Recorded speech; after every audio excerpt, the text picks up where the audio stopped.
বড় বড় কথা কারা বলছে? যারা মমতা ব্যানার্জি আঁচলের তলায় থেকে নেতা হয়েছে।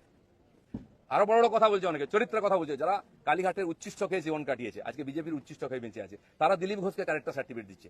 কি ত্যাগ করেছেন? 4 পয়সার ত্যাগ নেই, বিজেপিতে কামাতে এসছেন, কামানো কমে যাচ্ছে। আমরা যেন আমাদের পরিচিতি না ভুলে যাই। আমার পাড়ায় বিয়ে হচ্ছে টিএমসি নেতার বাড়িতে, সে টিএমসি করে বলে তার বাড়িতে আমি বিয়েতে যাব না। এই ধরনের জঘন্য নিম্ন রুচির রাজনীতি দিলীপ ঘোষ করে না, করবেও না, এটা আমি ঘৃণা করি।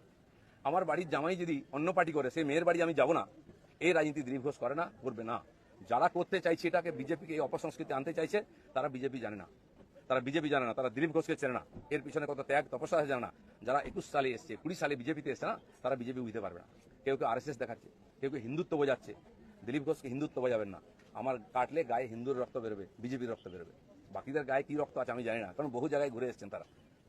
কে বড় বড় কথা কারা বলছে? যারা মমতা ব্যানার্জি আঁচলের তলায় থেকে নেতা হয়েছে। আরো বড় বড় কথা বলছে, অনেকে চরিত্রের কথা বলছে, যারা কালীঘাটের উচ্ছিষ্ট খেয়ে জীবন কাটিয়েছে, আজকে বিজেপির উচ্ছিষ্ট খেয়ে বেঁচে আছে, তারা দিলীপ ঘোষকে ক্যারেক্টার সার্টিফিকেট দিচ্ছে। যারা 4টে বিয়ে করে, 14টা গার্লফ্রেন্ড রাখে, রাত্রের জীবন একরকম, দিনের জীবন একরকম, তারা দিলীপ ঘোষকে ত্যাগী ভোগী বলছে। আহা